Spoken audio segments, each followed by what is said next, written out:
Welcome to Salsidoparanormal. I'm your host, James Salsido, and tonight I am continuing my review of The Twilight Zone. As always, you can find all episodes of my show along with links to social media and other ways to contact me at the podcast page, and that is salsidoparanormal.podbean.com. That's SALSIDO paranormal, .podbean.com. Always happy to hear from you all. Whether you have comments or questions or topic suggestions or accounts of paranormal experiences, whether they're your own or from others that you trust, happy to either read those or have you join me on the show to talk about them. Thank you all for listening, whether you are here for the live recordings on Discord, or if you listen to the podcast or YouTube feeds, or on the Troubled Minds Radio Network, KUAP Digital Broadcasting. There you can hear replays of 2 episodes of my show every night at 6 p.m. Pacific, 9 p.m. Eastern, right before Michael Strange and Troubled Minds Radio comes on.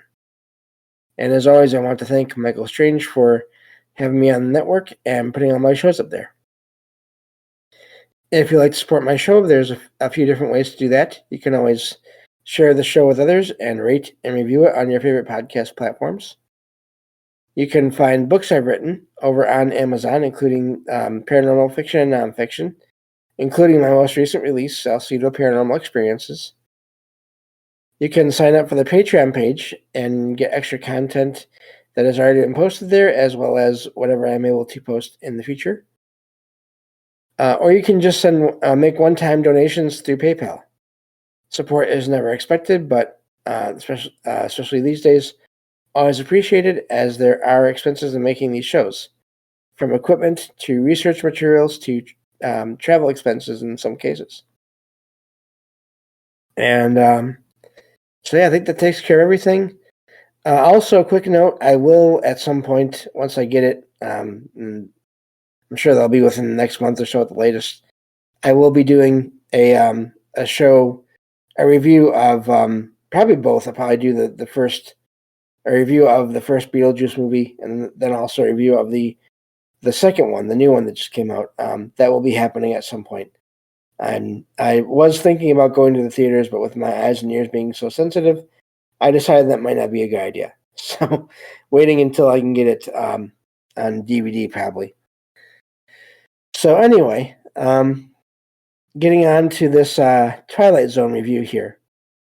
So a little while back, it's been a little while since we've done any of these shows, I finished the first season, reviewing the first season of The Twilight Zone.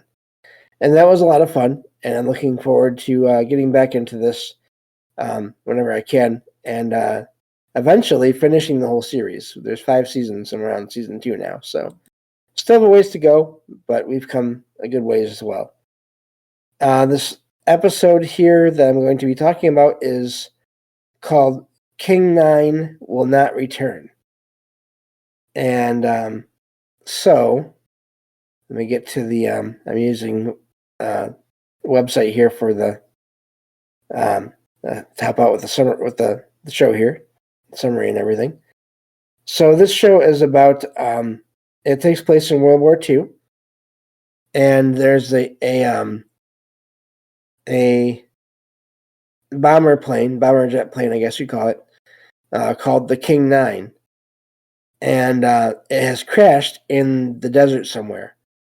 And the captain of that ship, James Embry, I'll just go by Embry because I'm James as well, so we don't want to be too confusing here. Embry finds that he is stranded in the desert there, and he appears to be alone except for the wreckage of the plane. And of course, he also doesn't quite remember what happened and what's going on. And he starts when he sort of comes to, he finds that he can't all of the crew of the plane, all people that he knows by name, they're all missing. And so he the movement of the plane and the wind kind of start or what brings him back to consciousness, as far as we can tell. And he starts seeing visions of the men that that he knew, and they would appear, and then as soon as he get close to them, and they wouldn't react to him either. At first, they would vanish, almost like ghosts, but not quite the same way. So while looking around the area for his crew, he finds a grave in the ground, and it appears to be the grave of one of his men. And he recognizes that is one of his men. The name and everything matches. He also sees in the sky.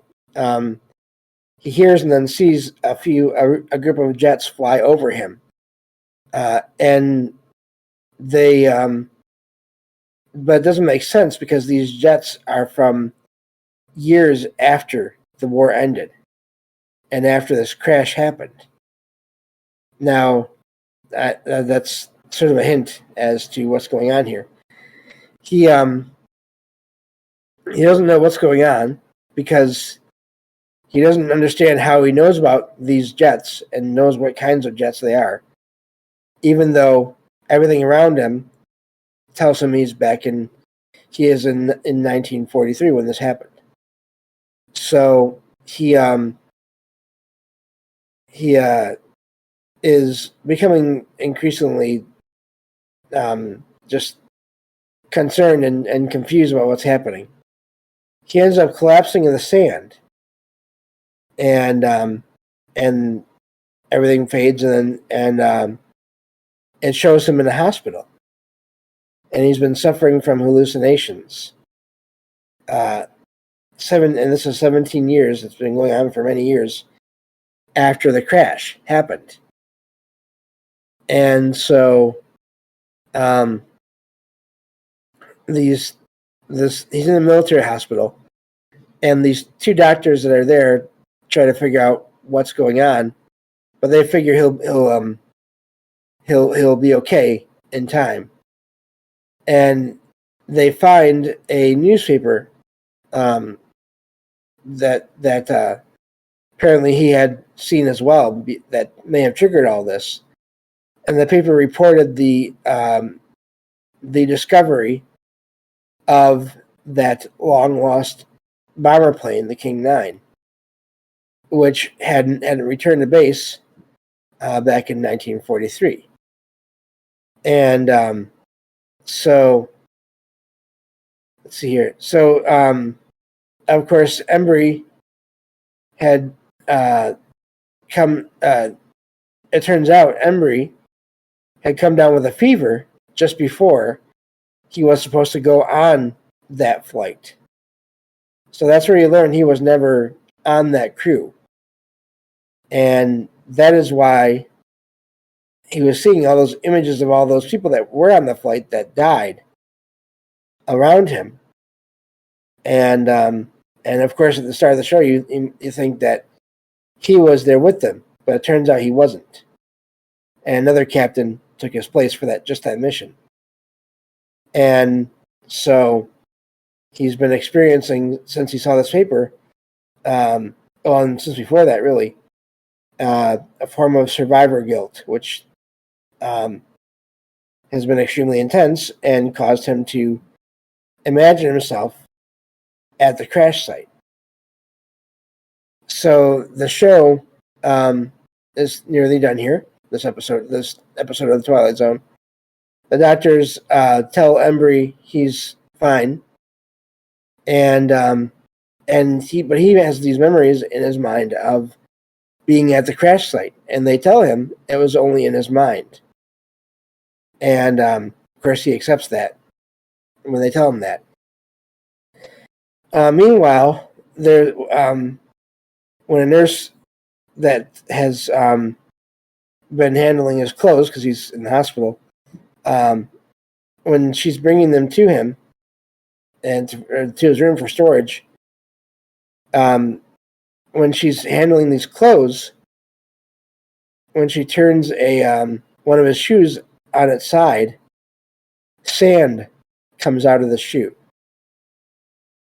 So then you have to wonder, did he somehow travel there through his own mind's, all that energy in his mind going on there of all the guilt and everything, and just his feelings about everything that happened?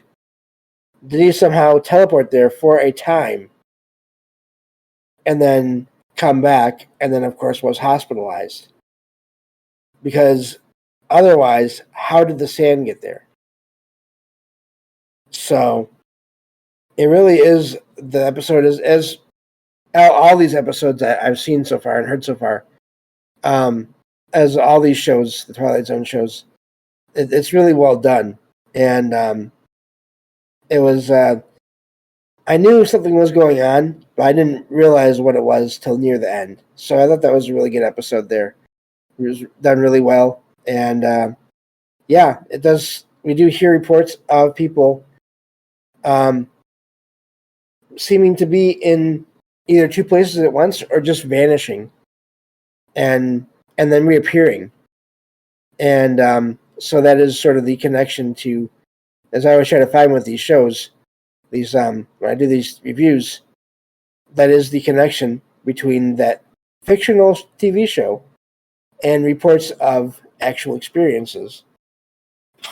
Excuse me, where it appears that in that TV show, Embry, this captain, who never went on the mission with the plane that crashed, somehow teleported there and was there long enough for sand to collect in one of his boots, his shoes. So, anyway, I thought that was a really good episode.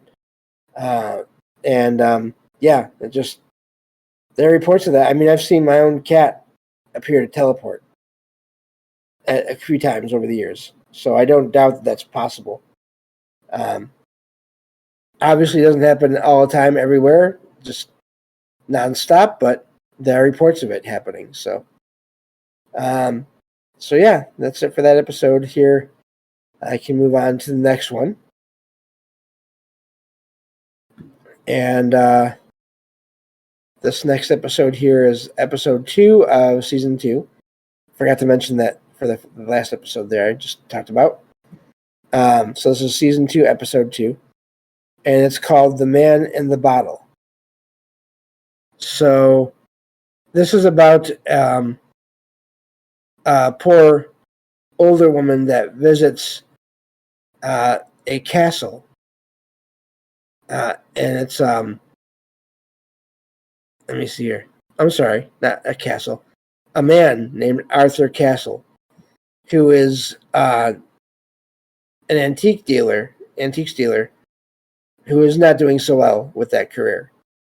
And she brings him a bottle that she found, and it has no value, but he buys it because of, basically out of pity, because she is just trying to get money for herself to get by on. And his wife finds out about this, and they talk about how their bills are just piling up. And at one point, the bottle is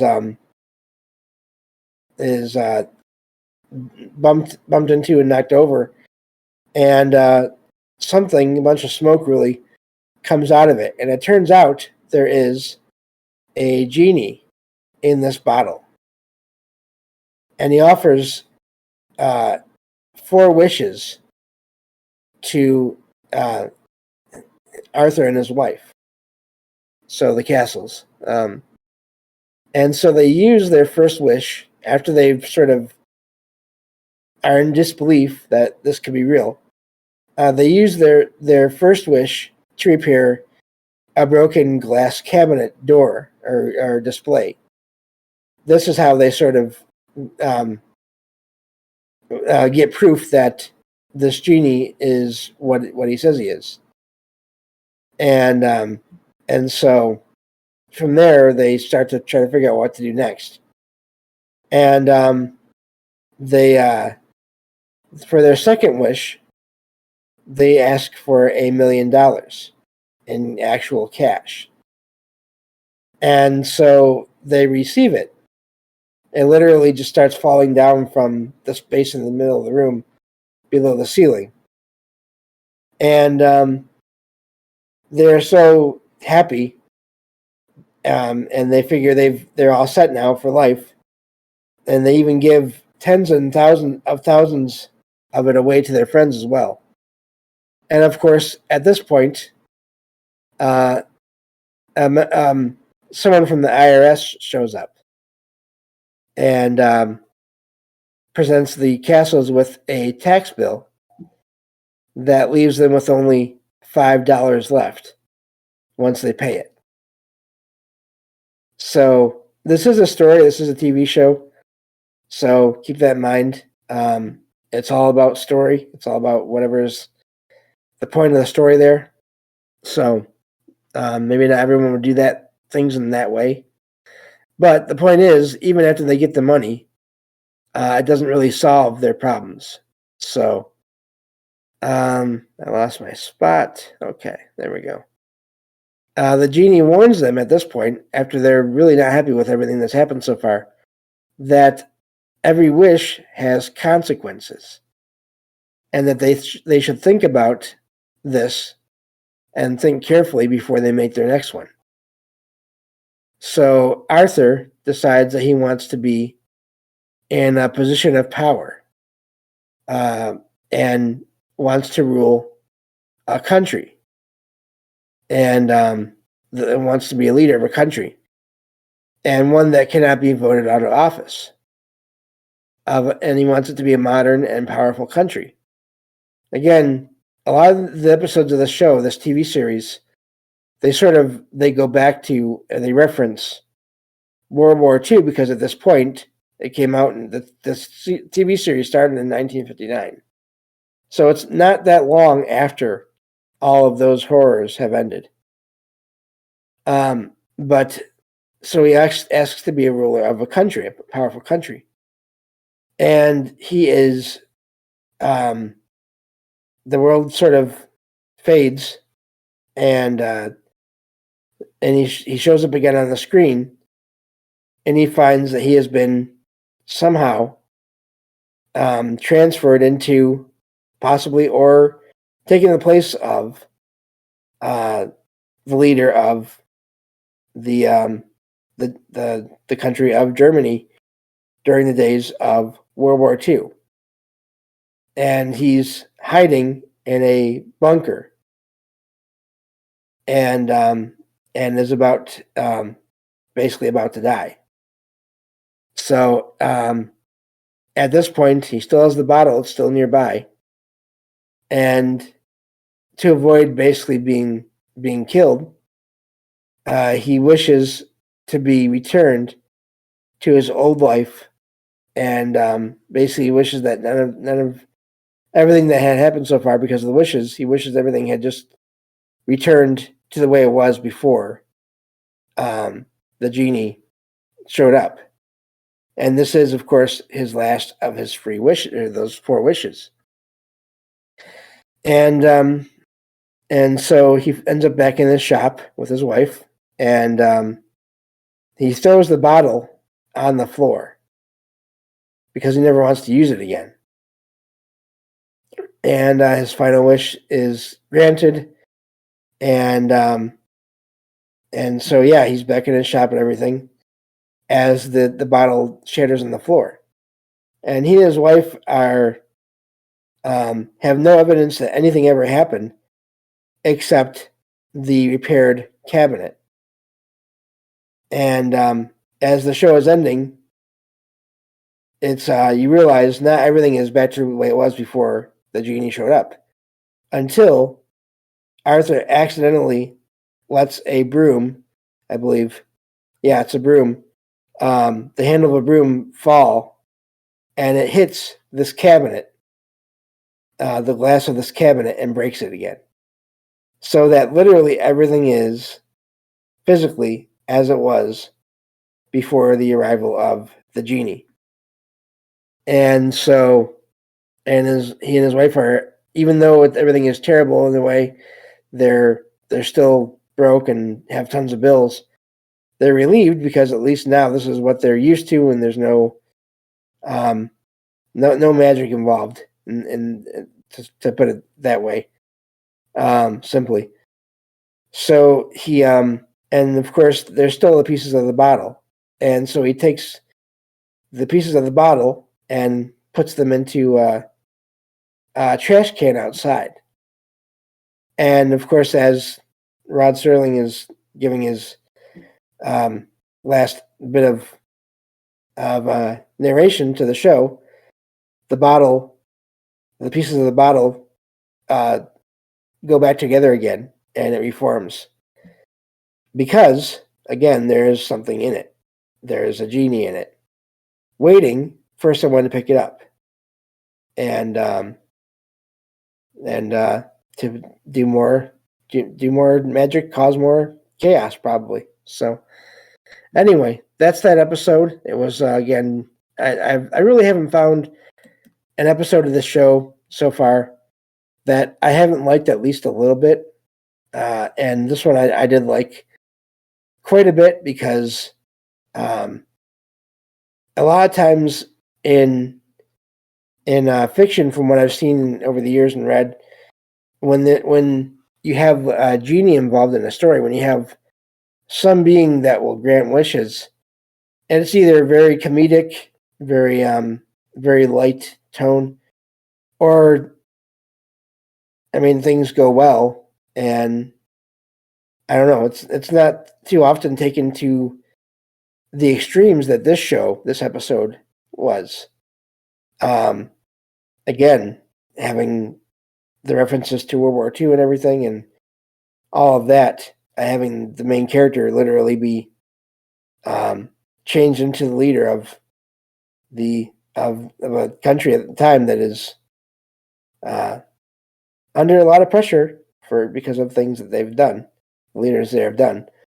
But yeah, so I thought it was a good episode, and again, I think it's, even though the show can be a bit preachy at times, in a way, but also they're good points, and again, even just with the money aspect of it, when the couple asked for $1 million, they got it, but then the rest of the world noticed that they got it somehow.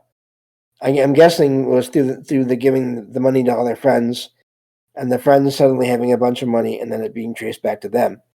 So yeah, even with that, and then of course I love the extra touch at the very end, where they wanted everything to be normal, to be back to the way it was, and at first they thought, well, at least we know what happened because we have this cabinet that is still fixed, but in the end it gets broken so that it's the way it was as well at the beginning, from what it was at the beginning of the episode. So again, good show.